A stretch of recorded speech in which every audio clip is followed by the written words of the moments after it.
candidate or I got a congressional candidate. It's going to come to your town. Your people know the area. Where do we go to get these votes out? So that's where your engagement is important to a candidate. So it's important to be part of a committee and help out. That's what I leaned on when I ran. As some of you might not know, I'm what people call Ed the Trucker. I ran for state senate in 21 against the Senate president and defeated him because of hard grassroots work. That is what I'm running on again. This is grassroots. This is about fighting for you, the people. I'm not your politician. I'm not your insider. I'm just one of you. I drive a truck. That's why one of the reasons I can't stay, because I have to get up early tomorrow and drive all the way up to New York. You still driving a truck? I never stop. I've been driving a truck for 30 years. I got 3 million miles clean. And what that means is I've never hit nobody. I've been hit. I've been hit in the rear a lot, but you know, I've never caused an accident. But this, ladies and gentlemen, is a job application. I'm asking you to hire me to work for you.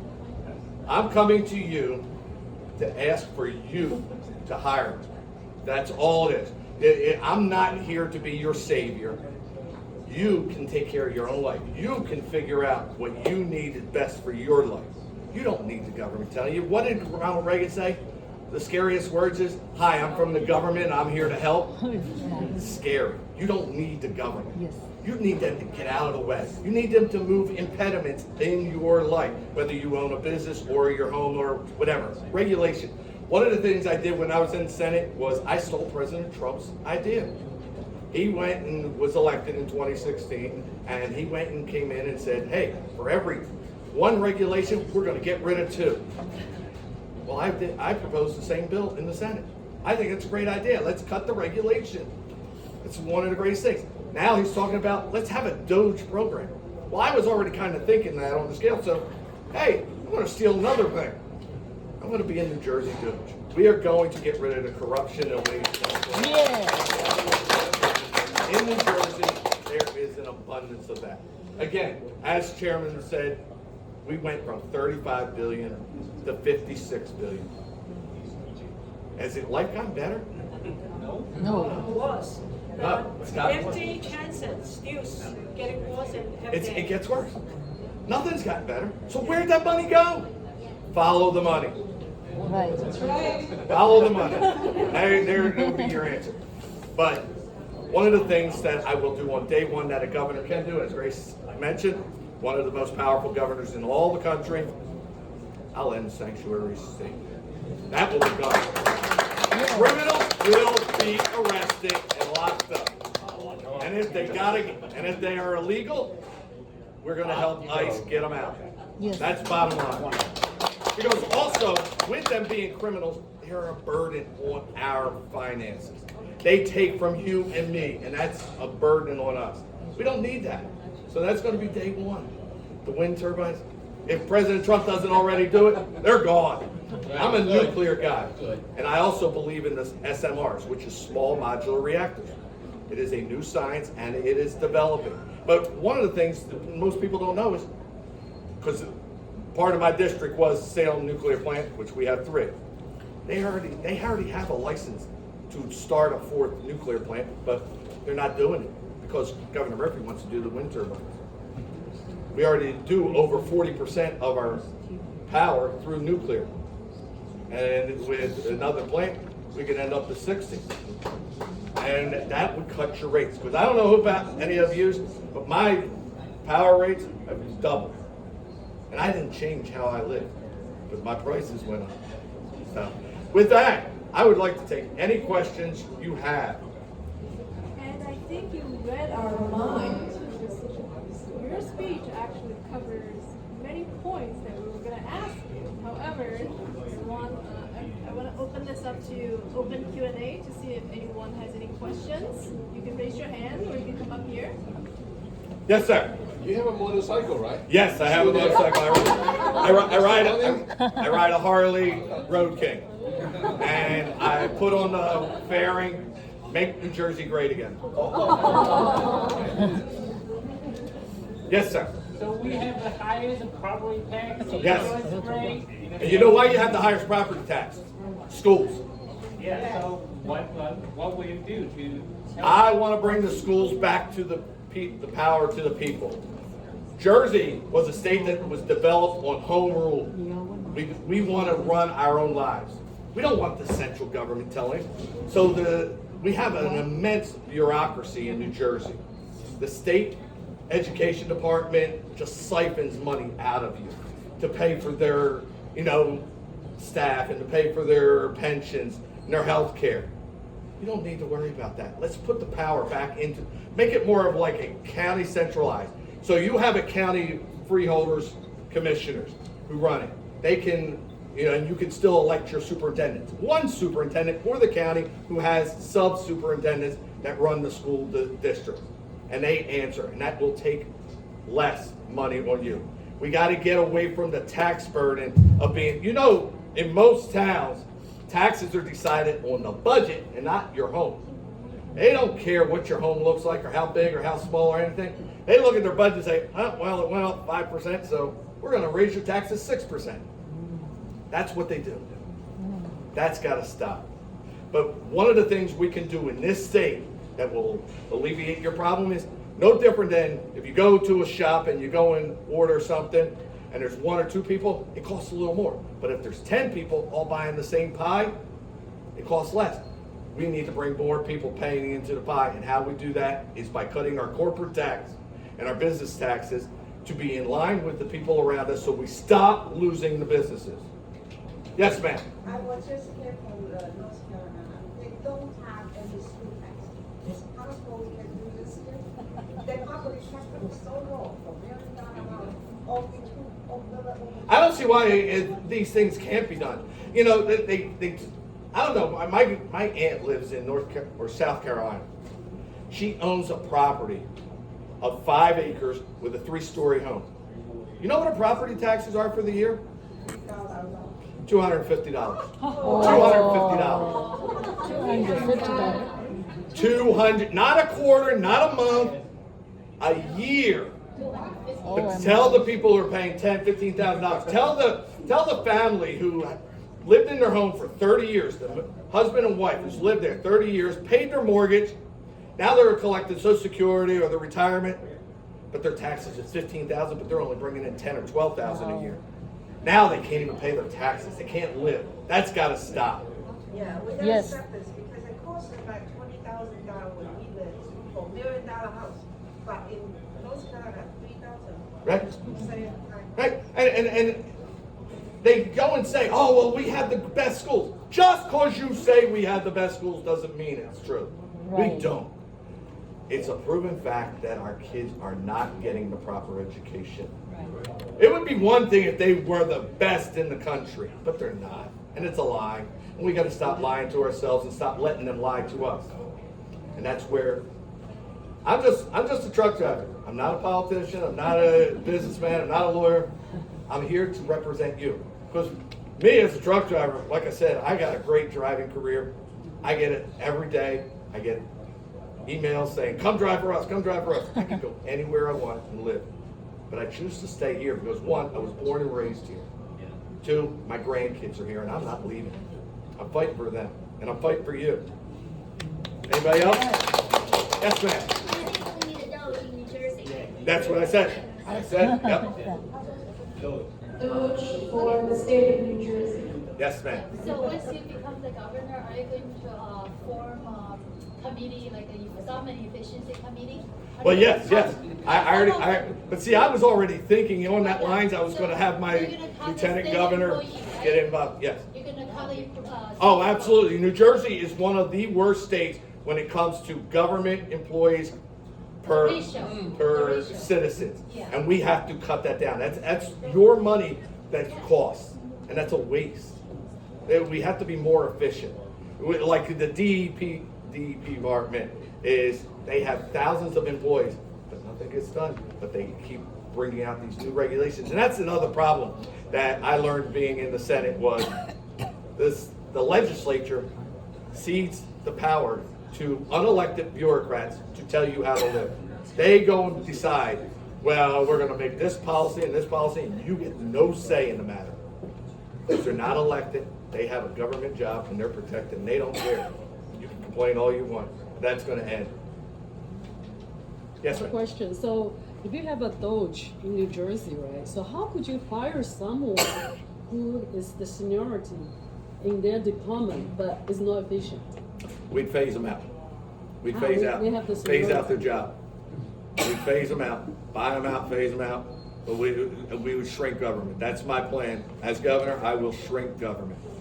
I will shrink it so far, so small that you will not be able to find it. See, the difference between, and I don't necessarily talk about the other candidates is because we're all probably, I would say all four of us, the main ones, are all probably on the same idea that we need it's an affordability problem in New Jersey. We just have different ideas of how to go about it. But they all look at themselves as being the answer to your problems. I'm not the answer to your problems. I want to get rid of the problem and you be the answer to your own problem. You don't need me. I'm not your savior. I'm just an employee that you say, it'd be no different than you have a shop and you say, hey, Ed, go sweep that up. That's a problem in the room. That's what you need. You need somebody to go and clean up the mess and do the job that you asked me to do. Because you're the boss, not me. They think they're the boss. What's your stance on the veterans preference instead of Jersey? And the other point is, what's your stance on polygraph and any officers in the department? Well, I think the polygraph problem is still, there's no proof on it, No. and so it needs to be investigated further. So I don't know where the stance is on that, the lie, because you still have your First Amendment rights. Unless you're charged with a crime, I don't know what, unless people were willing to just answer to a polygraph. But as far as veterans go, we have a horrible plan in this state. We do not take care of our veterans. You know that 22 veterans commit suicide every day. That's a problem. In Jersey? In my district alone, we have a major problem. And one of the biggest problems is no access. Nobody, they don't have an ability. There are older gentlemen or women who don't have an ability to access the needs, the help. Like President Trump went and did, he opened up that where they can just go to any doctor for treatment. I think that should happen state level too. The state should be supporting all veterans in this state.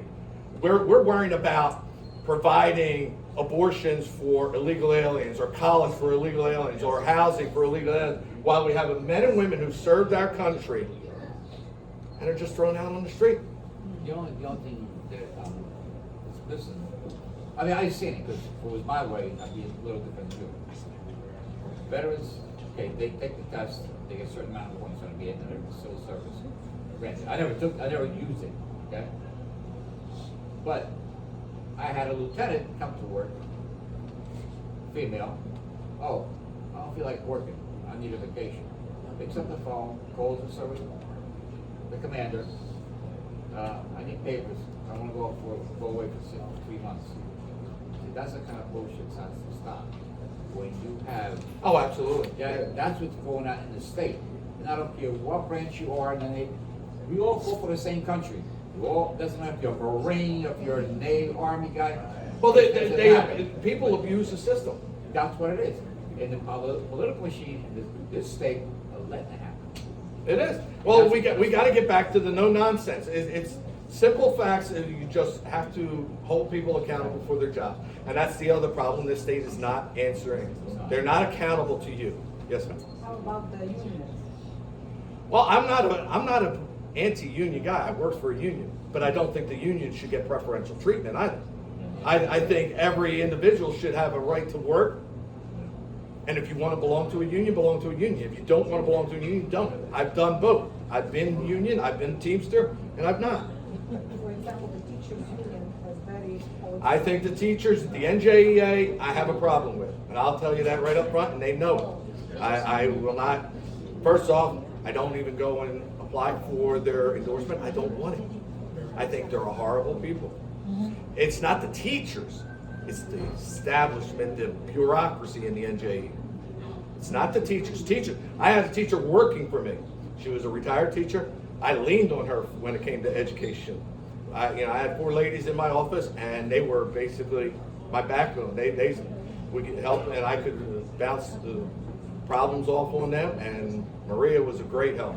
So it's not about the teachers, it's about the bureaucracy and upper management. They are the problem. We gotta fix that. Phase them out by making it impossible. Get rid of the fact of needing. Get the people to pull away from being part of that union. No union dues, no money. No money, they go bye-bye. That's how. We give them something different. Yes? Would you comment on policy 5756? I think it's a horrible policy. And the Freedom to Read Act? I went and spoke out against it. I went to the Senate. I spoke out against it. I think also this new bill that just went and got passed, the Freedom to Read Act. It's not a Freedom to Read Act. It's a freedom to provide your children with pornography. And they call it a book banning bill. No, they say you want to ban books. No, it's not about banning books. You do not give alcohol to minors, right? Right. You don't give cigarettes to minors, right? You don't give guns to minors. Is that banning it? No, that's inappropriate material for minors. We're restricting their access. That's all it is. You as an adult, a parent, decide what is suitable for your children. You do not co-parent with the government. It's your child, not theirs. Parental rights. Absolutely, I'm a parental rights advocate through and fast. If you look on the bills that I provided, I had several bills speaking for parental rights, for school choice. I believe in school choice. I believe the money should follow the child. What that does is it forces schools to be better. Competition makes people better. That's the bottom line. What about vouchers? Well, that's it. Whatever way system it is, the money needs to follow the child. That way the school says, we're competing against this school, so we have to be better. And now you know where to send your child. Yes, sir. Can we ban gender affirming care for minors? I had my bill was my bill was for that. Right. And it's not, and it has nothing to do with being anti No. anything. I'm not anti anything. Actuality is I'm a libertarian by nature. I call myself a conservative and libertarian mixed together. But I'm a libertarian by nature. Live and let live. You do you, I do me. Right. We have to pay our taxes because everybody's got to pay taxes, which I still consider as legal theft. But, you know, it's unfortunate, but let's get it to the minimum of what we have to pay. Because you can decide best what to do with your money than I can. Is that legal? Because if you look up Milton Friedman, he said it best. There's 4 ways of, you spending money. And the 4th way is the way the government does. Spending other people's money on other people. It is the worst. It's the most inefficient way of spending money. That's communism. Yes. It's that. It's that. Modern day. Yes, I ma'am. think we should clean up. I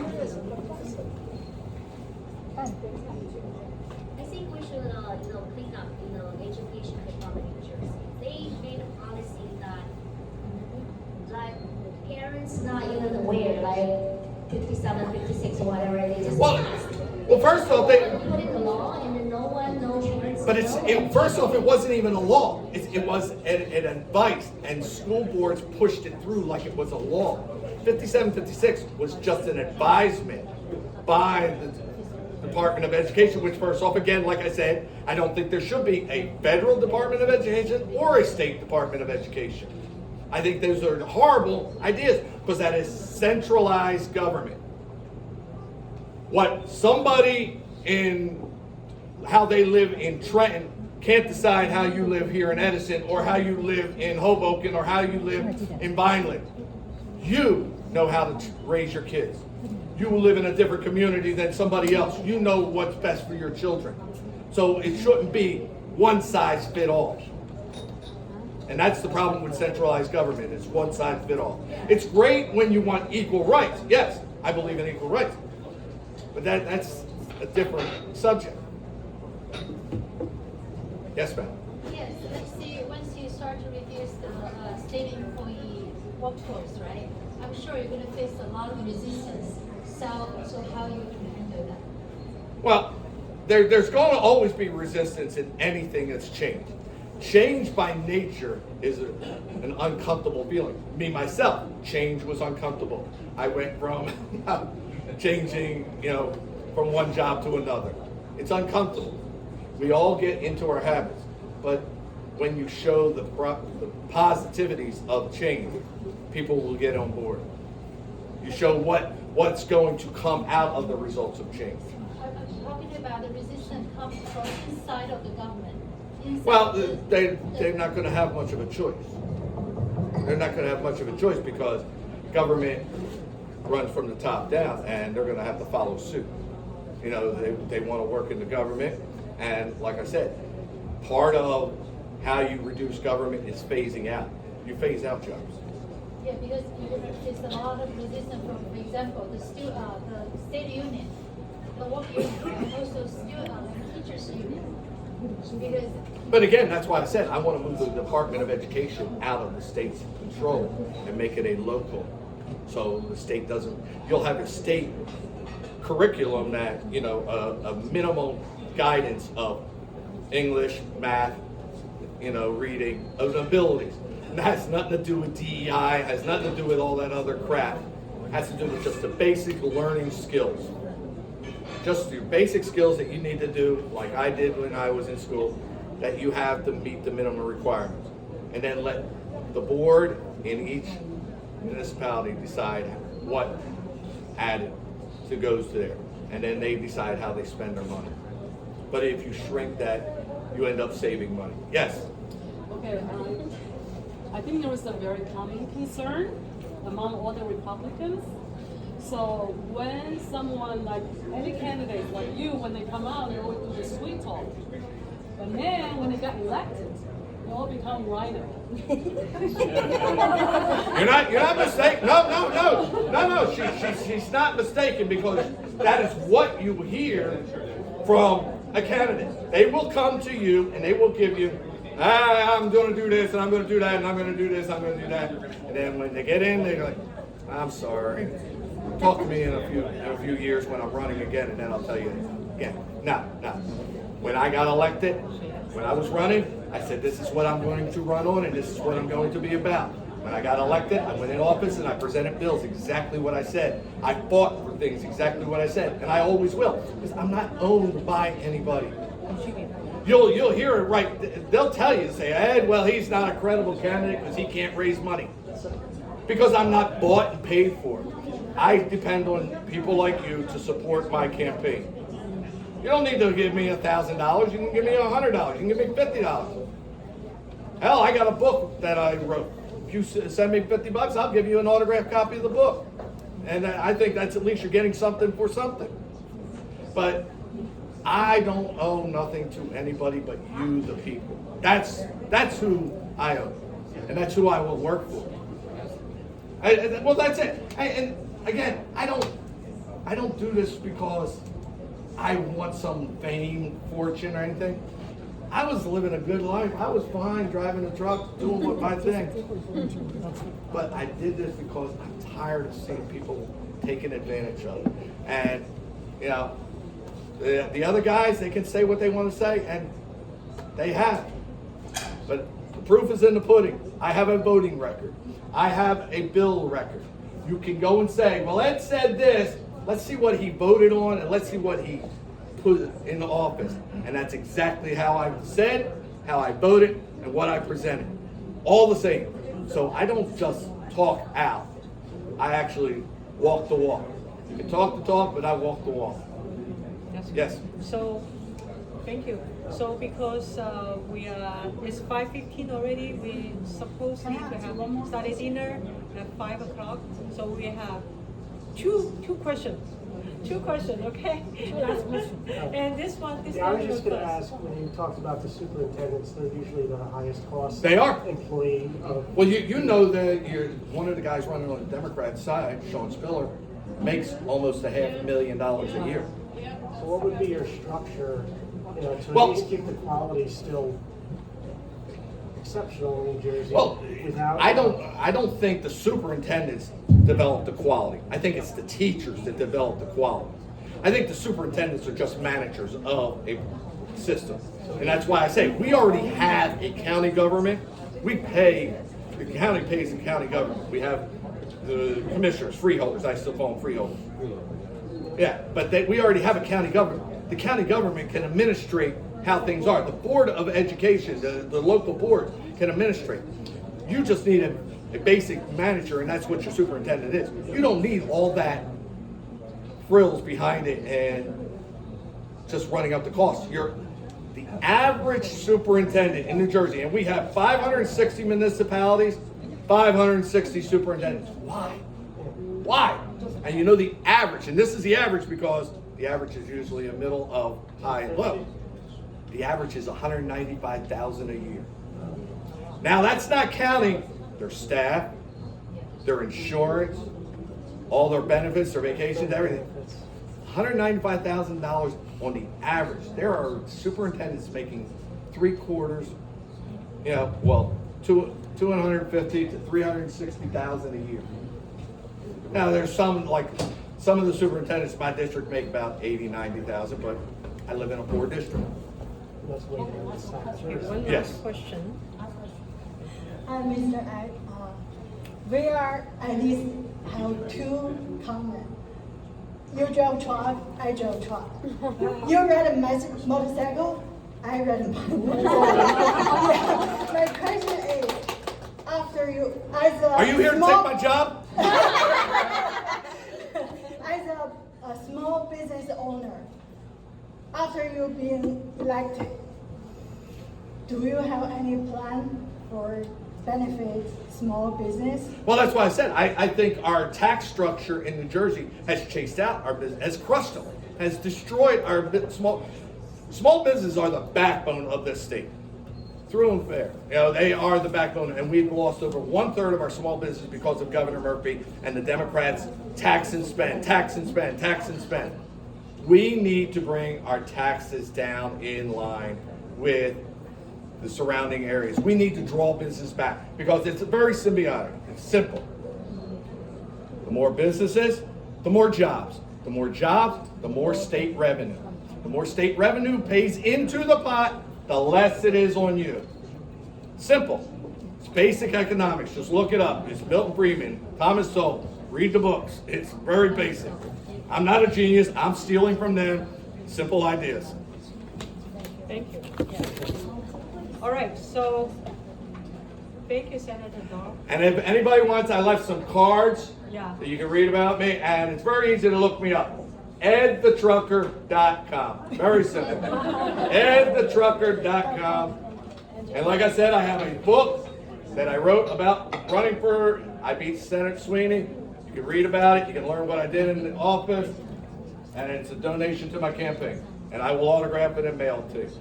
Thank you, Senator Durr. I mean, it's so great to hear from you. I think that we can get a lot of time to talk to you at dinner table.